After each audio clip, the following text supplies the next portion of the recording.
G'day everyone. I thought I'd make a quick video about the waist today.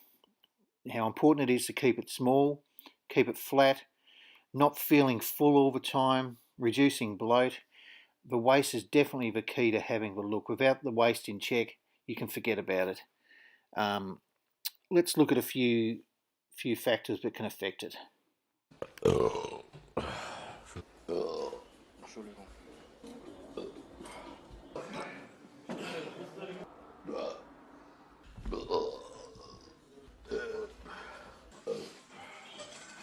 Oh Mann, nimmst du schon auf?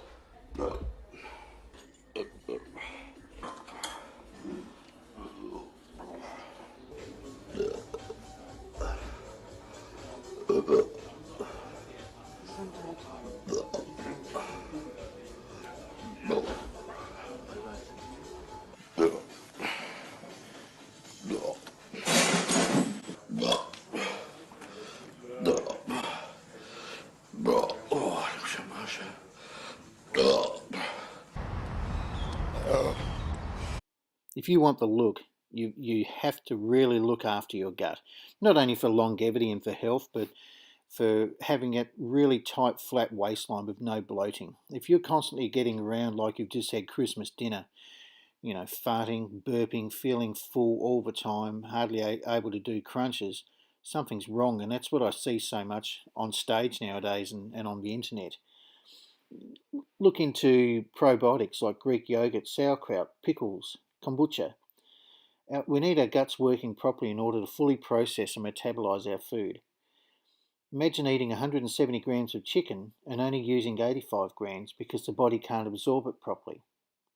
This is what probiotics can do. Look into it, and you'll really see a marked improvement in your waistline. Like for instance, so many of those guys have their stomach sticking out. You know, what are we talking about here? I mean, it used to be that you should have a V-shaped body. Now, I don't know, it's like kind of like a bottle-shaped body or something like that. But it's not that, it's a kind of, it's a weird thing that is happening on stage, that no one can pull in their stomach anymore for a long period of time and stand on stage with a vacuum and pulled in stomach, shoulders out, and to look athletic. Now, Arnold mentions the vacuum here.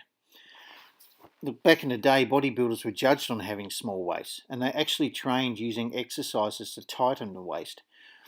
Back in the 70s, when I used to walk around my dad's gym, bodybuilders didn't just think about building individual body parts. They thought about the appearance of the physique as a whole. That's what bodybuilding, whether recreational or competitive, should be about, creating a visually appealing physique in its entirety. Even Arnold, who was a mass monster in his day, had a really small waist. And when I'm talking small waist, I'm not talking genetically small as in left to right. I'm talking about front to back, which is something that is within your control, not like your bone structure. Guys like Arnold, Zane, Howarth, Kozo Sudo, all the guys that I admire didn't just stumble on these tiny waists by accident. They earned them.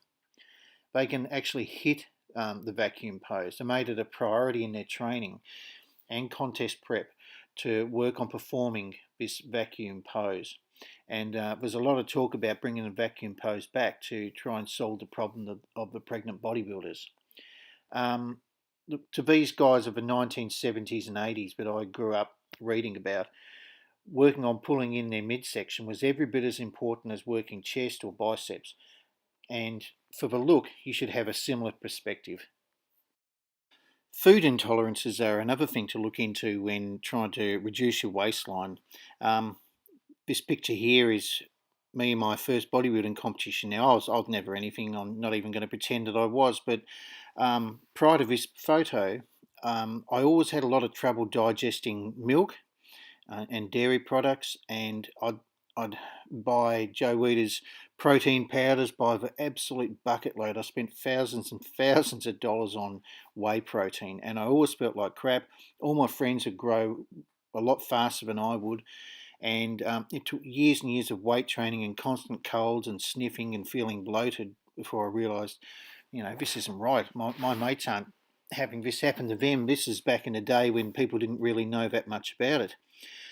And I decided to prepare for my first bodybuilding competition, and my friend instructed me to avoid dairy and bread. And within 2 weeks, I just could not believe the change. My stomach was inches smaller. I didn't have any bloating whatsoever. My strength went up, even though I was dieting. Following a really meat-based and vegetable-based diet, I just felt like Superman. And I actually put on muscle while preparing for a competition because my body just wasn't assimilating all the food I was having because of my food intolerances. Now, you might be one of the lucky ones that doesn't have one, and more power to you. Get the food into you. But this could be another factor that's holding you back from having the smallest waistline you can and keeping your waist flat. Just the internet's full of information about these things, so um, look it up yourself, see what you think, and if you want to know more about these things or you want me to go into more detail in another clip, please comment below, and I'll definitely fill you in about what's worked for me. Thanks for watching.